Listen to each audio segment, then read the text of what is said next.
Good morning, good afternoon, and I hope you're doing fine where you are. If you're not doing fine, please do fine where you are. It's good to be fine, and it's never not so good not to be fine. Now, Merry Christmas. I forgot to say that. Merry Christmas and a Happy New Year for you, my fellow beautiful Africans. Yeah.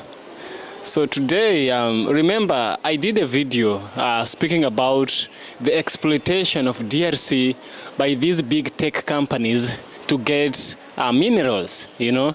Some big companies such as Intel, we have HP, companies like Apple are exploiting the Democratic Republic of Congo. You know, we have wars going on there, and these wars have been continuing for so many years. And someone has been fueling these wars, and fueling these wars means good business for other people. Just like the saying goes, when two bulls fight, what gets hurt is the grass. Yeah, because they're fighting by the horns. The horns, even if they break, they really don't hurt. Yeah. So what really happens? What does the international community has to say about this exploitation of DRC raw materials by these superpowers? What does the world has to say? What does the Africans themselves have to say? All we know is that DRC sued Apple for exploiting its raw materials and getting what we call blood minerals, you know. I'm not quite sure about the names, but there are such difficult names.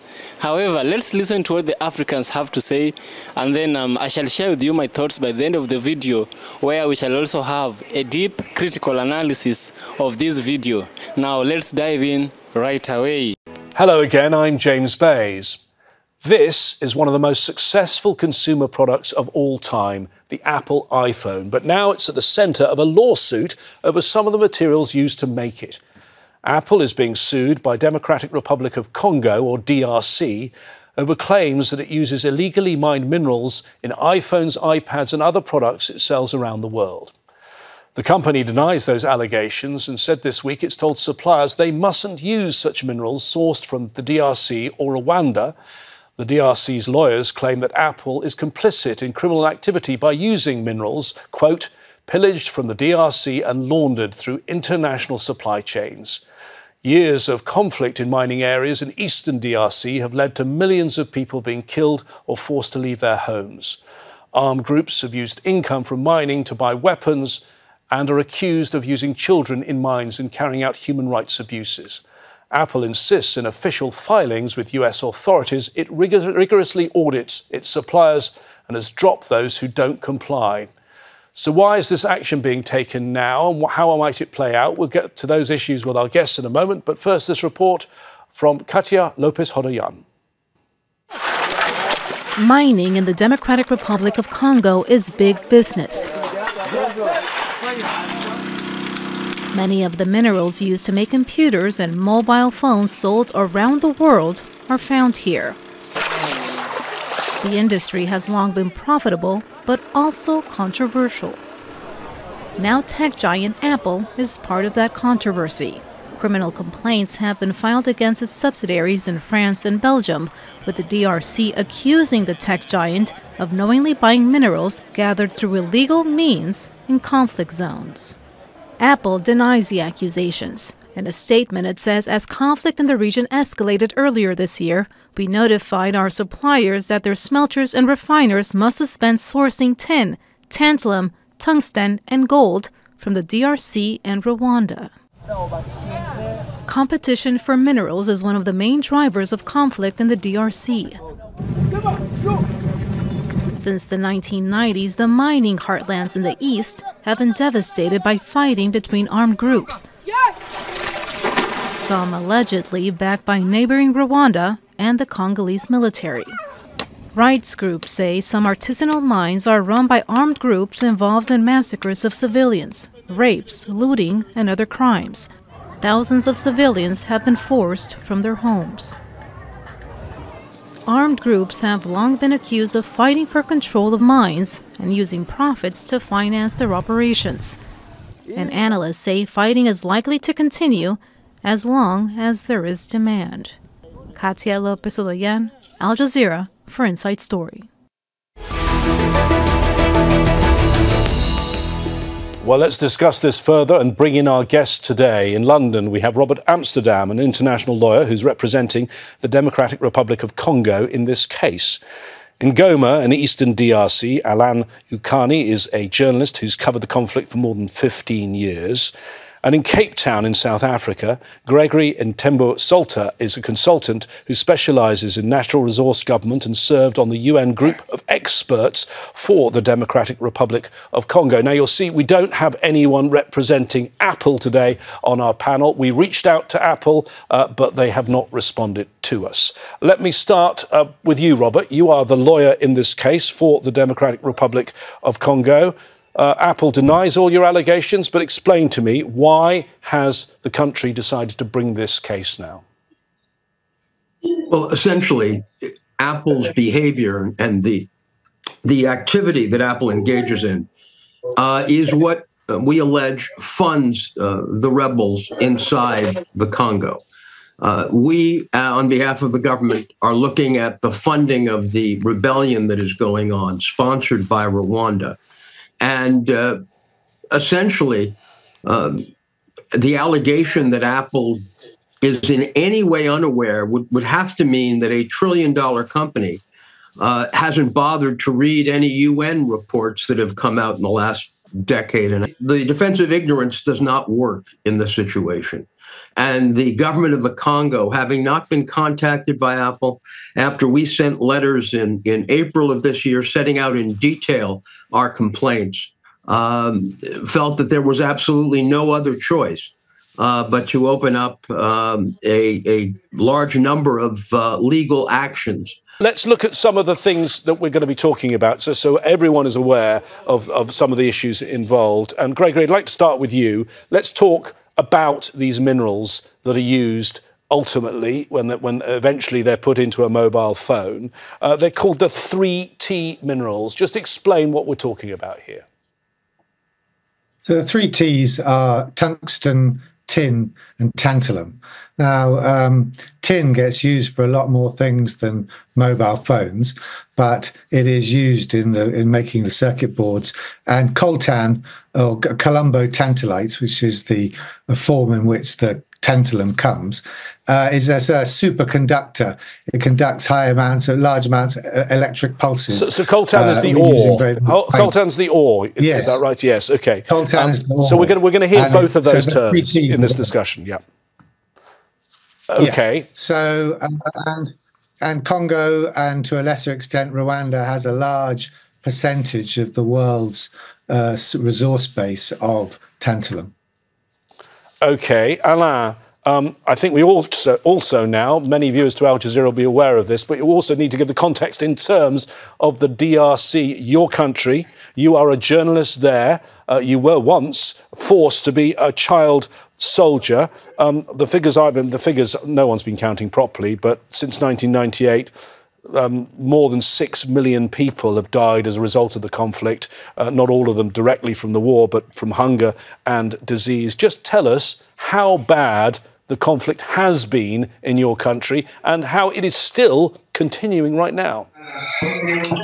Thank you very much, James, for having me in this program. Yeah, for sure, the conflict is still very bad. When you are talking about myself, this is a guy, a boy who was born and grown up in the conflict, and went to school in the same situation and became a journalist covering almost 15 years today, the same conflict.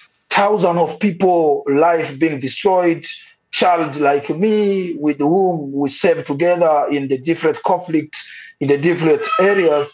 Those who could not have the same chance to go back to school like me still continue, or some are even in the army, still coming years and years, and we are in the same situation right now. For example, here in Goma, where I am, we have almost 4 million of people around this town, and the majority of them are coming from these areas where people were pushed out.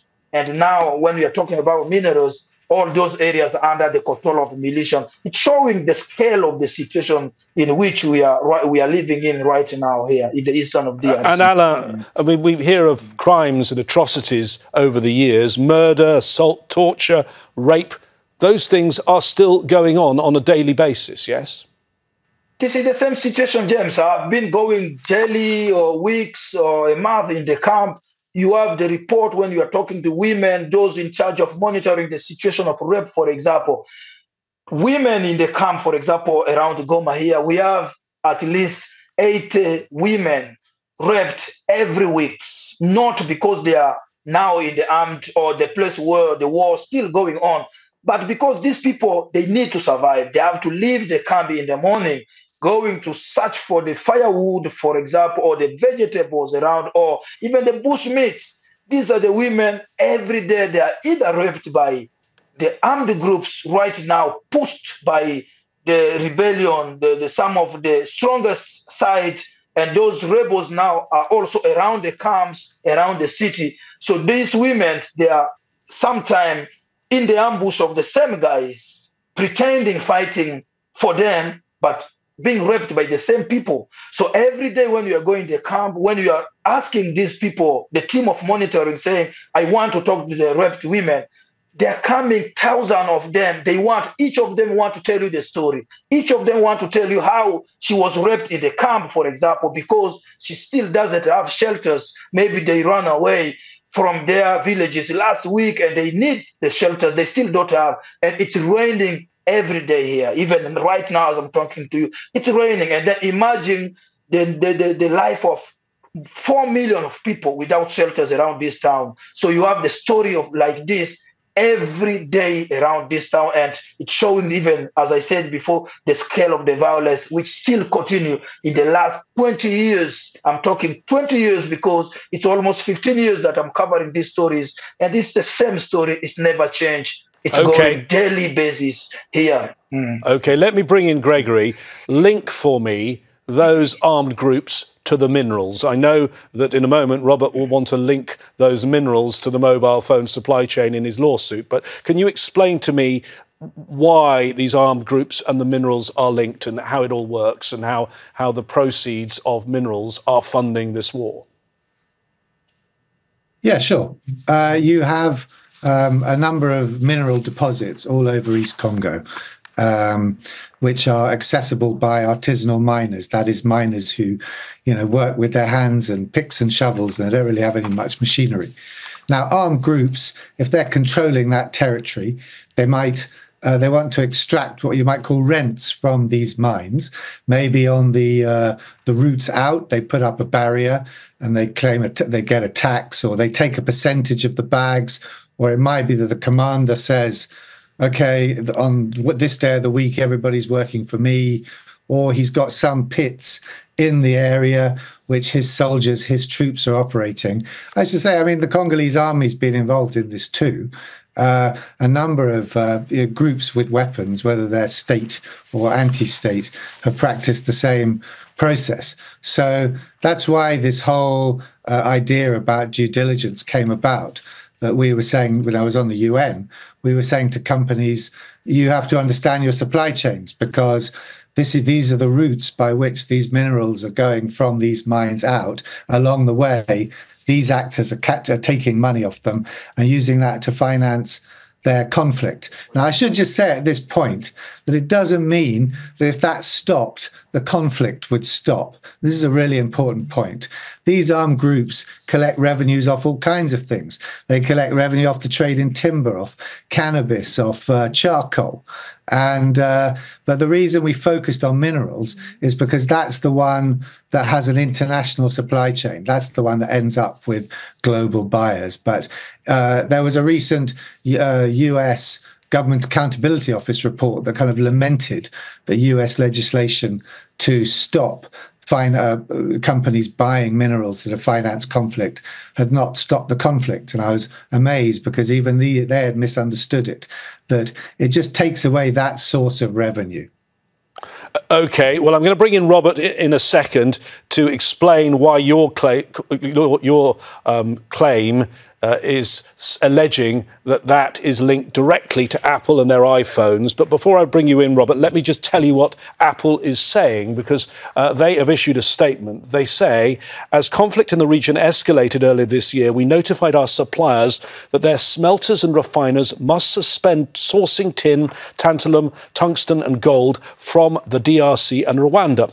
We took this action because we were concerned it was no longer possible for independent auditors or industry certification mechanisms to perform the due diligence required to meet our high standards. Robert, that's the statement from Apple. Explain to me what you make of that statement, because my understanding is that statement came out after you submitted your suit both to the authorities in France and Belgium. Yes, and to be very frank with you, that statement comes out after, when responding to our notices in April that we were going to go ahead, Apple wrote to us and said nothing of the sort. They said they gave us some inane comments about how they comply with human rights, and basically just tossed our request into the garbage, didn't bother to speak to the government. And then all of a sudden, it appears to be that they've found the light. It changes the entire dynamics of mineral extraction in this region, because they are certifying that they can't tell where the minerals are coming from. They are based. Now, if you listen carefully, the guy has said that 80 women are that every week. 80 women every week are done that. That is a staggering figure. You understand? But one thing I know, this is happening not only because it is the Congo. This is happening because of the political instability. In places where there is war, where there is anarchy, where there is chaos, such kind of things are likely to happen. We know that rebels and sometimes soldiers do this to women when they find them alone, you know. And so it's not happening because it's the Congo, it's happening because of the chaos.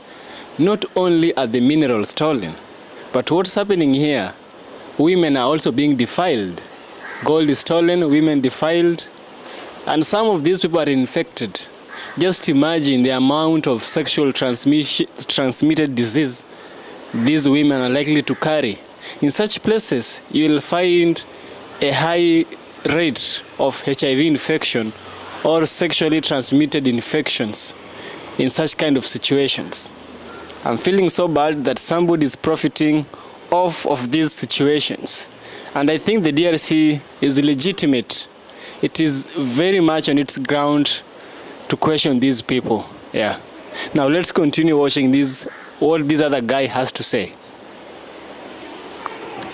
Those armed groups to the minerals. I know that in a moment Robert will want to link those minerals to the mobile phone supply chain in his lawsuit, but can you explain to me why these armed groups and the minerals are linked and how it all works and how the proceeds of minerals are funding this war?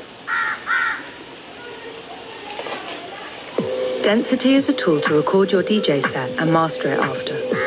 Density connects to DJ decks to record a set, rather than record. Yeah, sure.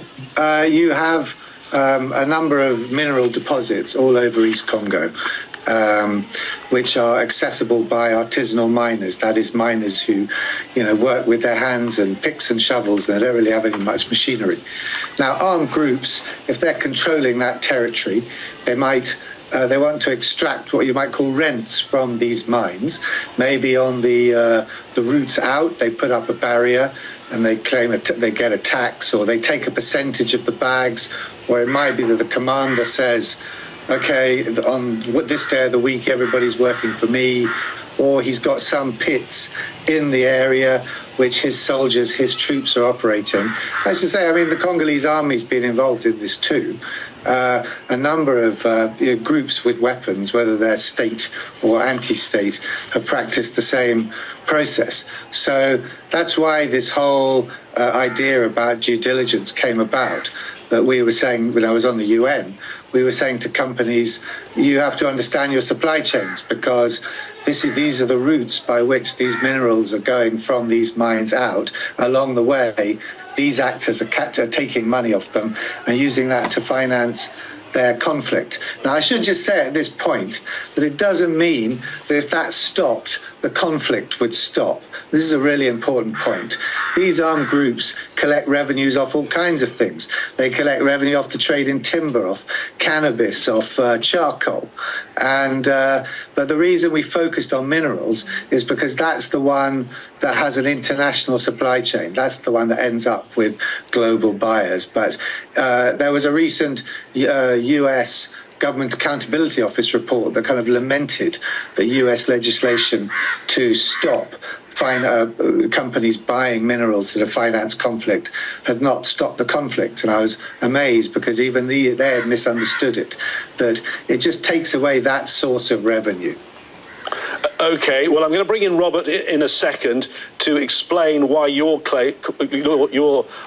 claim is alleging that is linked directly to Apple and their iPhones. But before I bring you in, Robert, let me just tell you what Apple is saying, because they have issued a statement. They say, as conflict in the region escalated earlier this year, we notified our suppliers that their smelters and refiners must suspend sourcing tin, tantalum, tungsten and gold from the DRC and Rwanda. We took this action because we were concerned it was no longer possible for independent auditors or industry certification mechanisms to perform the due diligence required to meet our high standards. Robert, that's the statement from Apple. Now, before going further, this gentleman has explained it very well. The rebels are funding these activities that are bringing about such kind of rape to women, the poverty, the deaths, the violence, the homelessness. And now he's made a point, and he's emphasized that it's key we understand this. We are not saying that minerals are the ones which are being used solely to fund these wars. It is not only the minerals that are funding this. He continues to say that the rebels are getting money from any other source. We have timber, we have cannabis, which is bang, we have minerals itself. There are many ways they get their money.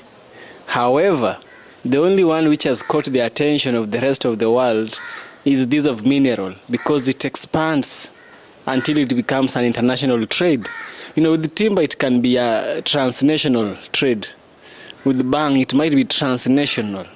But with tin, thallium, tungsten, and tantalum, here we have international boundaries that are being crossed. And here is why I think Apple has been caught in the web. It's not only Apple which is funding the whole trade, no. These people have other sources of revenue. The only thing that Africans want is that Apple should not take part in doing this. And I agree. Apple shouldn't take part in doing all this. There's further which we need to learn, and I want us to continue watching this as we get more truth about this tension happening in the Democratic Republic of the Congo. Let's continue. Came out after you submitted your suit both to the authorities in France and Belgium. Yes, and to be very frank with you, that statement comes out after, when responding to our notices in April that we were going to go ahead, Apple wrote to us and said nothing of the sort. They said they gave us some inane comments about how they comply with human rights, and basically just tossed our request into the garbage, didn't bother to speak to the government, and then all of a sudden, it appears to be that they've found the light. It changes the entire dynamics of mineral extraction in this region, because they are certifying that they can't tell where the minerals are coming from. They are basically admitting that the schemes, the fraudulent schemes that have existed under the brand Itsky or others, simply don't carry any water. And when you see our colleague talk about what's going on in the Congo, and then you read Apple's statements about how they're sustainable and how they care about the environment, and you hear about these mass rapes and murders going on, whatever Apple's relationship is, and we now know very clearly what it is, how dare they not get involved, roll up their sleeves years ago and try to come to an understanding with their trillions of dollars of revenue as to what role they can play in mitigation. OK, well, I think it's fair to say I would like to ask him those questions. I'd like to ask anyone from Apple those questions. A reminder, we did ask Apple to take part in this programme. They would have had a seat on this panel, but they have not responded to any of our queries. Robert, I think it's worth, though, focusing a little bit more on that statement from them. They say earlier this year we notified our suppliers. We have no idea at all when they were notified. Will you be now trying to seek more information? Are you kidding? They wrote to us in June, and they never mentioned this decision. So it is very clear to me that this decision is very current and directly related to the actions my firm and others have taken. And it's shameful. Again, it is an incredible level of arrogance that we see Western companies continuously engage in when it comes to the Congo or Africa, and it has to stop. The supply chain abuse has to stop. Apple needs to understand that given its size and scope, no one buys a supply chain defense. Nobody accepts that these companies that operate under them are fully independent. Can I just get in there? You go Apple, Apple, Apple, and your lawsuits are against Apple in 2 countries. Why are you focusing only on Apple? Are you picking on Apple because they are, by value, the world's largest company? Or do you believe that they are the only one that you allege is responsible for this?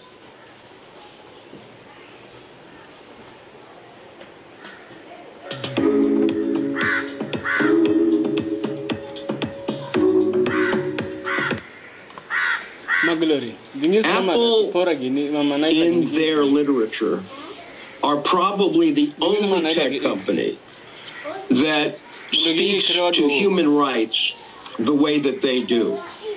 And I think when a company presents itself as close to God, as believing in sustainability, as placing the environment uppermost in their minds, then they should be the first to have to address their behavior and be held accountable. And they require accountability. And what they've just admitted today is a statement that will rock the rest of the tech industry. But Robert, is it Apple's duty to know what its suppliers have been doing? What if they have been misled by their suppliers? Yes. Oh, absolutely. Let's be really clear. You're a $4 trillion company and you're obtaining resources from a war zone. You're darn right it's your duty. Forget your duty as a human being. Forget your duty as a global citizen.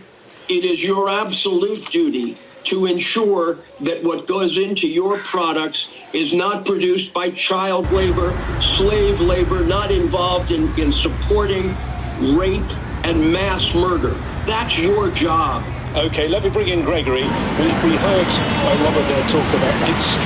There was a whole focus on this more than a decade ago to have a system in place. What is your view of this system that was put in place? So, yeah, we have to talk about ITSC. So this was a system that was set up by the ITRI, the International Tin Association, in association with the Tantalum Association, to come up with a system that would trace and, using a tagging system, identify exactly where minerals had come from, so that refineries and then end users beyond them could have assurance that the minerals they purchased had not financed conflict. Now, over the years, the credibility of this system has come under increasing attack, not least by the UN group of experts on the Congo. And in April 2022, Global Witness produced a report called the Itsky Laundromat that kind of explained how minerals were being smuggled across from Congo and then given tags from Rwandan mines and then exported as Rwandan and therefore conflict-free because there's no war in Rwanda. So that report was out there, and this is where I think, I won't comment on the merits exactly of this case, but I can say that in the due diligence system that Apple and others are signed up to, which is designed by the OECD, part of due diligence is that you respond appropriately to new information when it comes to light. And these UN reports, and particularly this Global Witness report, really laid it out. It was, I should say, completely denied, and it continues to be denied by Itsky. So that was out there, but we didn't really see a response. We didn't see a change in sourcing practice from the downstream. And I think Apple is not alone in that. Now, then what happened is Rubaya, which is the world's richest coltan mine, which is in North Kivu, was captured by the M23. And that's a rebel movement, Congo-based rebel movement, that has the group of experts and pretty much everyone else has shown has strong support from the Rwandan government, is militarily assisted by the Rwandan army and has had Rwandan troops deployed to assist it too. Now, at that point, the coltan from Rubaya started going out under the control of M23 into Rwanda, and was then, we think, we can't prove it because we haven't been, these processing companies haven't sort of opened up themselves to us, but mixed up with Rwandan stuff and then exported off to tantalum refiners in China. So okay, it's worth adding there, Gregory, because I'm having to represent some of the people that aren't on the panel today, that Rwanda also denies those allegations. Bringing it back to Goma and Alain, I'd like to know what people there, are people following these allegations in this lawsuit against Apple? And as you listen to Robert the lawyer, his passion and his sincerity, do people share that the sincerity of the government that is bringing this case? Because, of course, the DRC, as you know, living there, is one of the most corrupt countries on earth. Transparency International, the NGO, says 162nd out of 180 countries in terms of its corruption. Even if this court case won and he won damages from Apple, are you confident the DRC would do the right thing with them? This is exactly what people are aware here, and people are asking the same question as me, because they are saying, how is the DRC may be able to prove that these minerals, which is crossing Rwanda, because I have to remind James Bay, here in Goma, for example, we have a legal, I personally discussed with one of the high personality in charge of putting the tag, for example, on the minerals here in Goma. All minerals leaving Goma going to Rwanda are not necessarily, I'm talking as a journalist, not necessarily as illegal. There is a body here in charge of putting tags, for example, even before the M23 taking the control of the minerals, for example, the minerals was coming in the context called Pekorama. There is a body in charge of clearing minerals and sending the minerals on the international market. Okay. And for people in the Goma area, thank you for the thank you.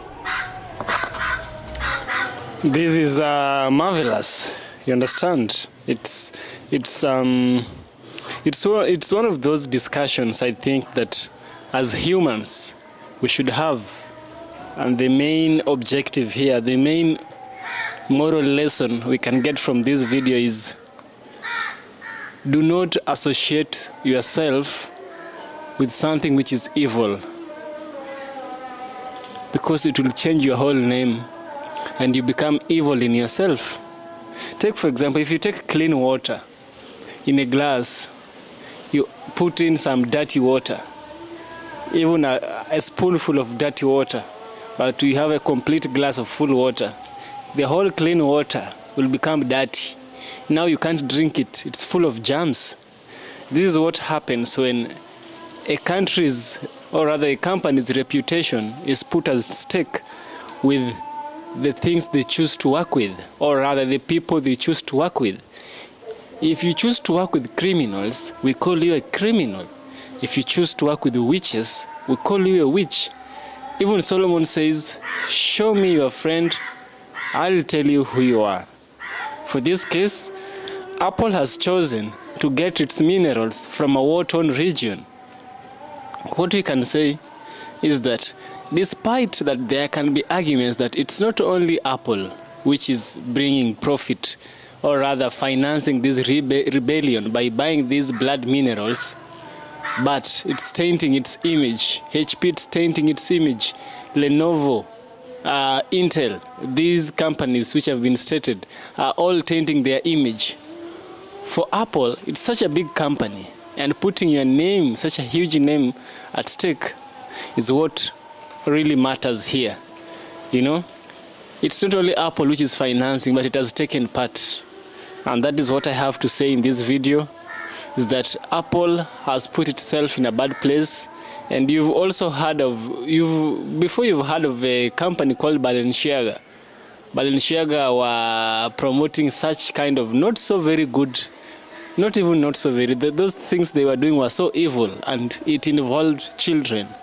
Anything that involves a child abuse is not a thing to touch, no matter how good it is, no matter how cheap it is, because not all glitters is gold. Not anything you see shining is worth that thing you think it is. Not every stone is diamond. That is the lesson we can learn from all this encounter. This is EFK Original Documentaries. If you like what I do, you know what to do. Subscribe to the channel.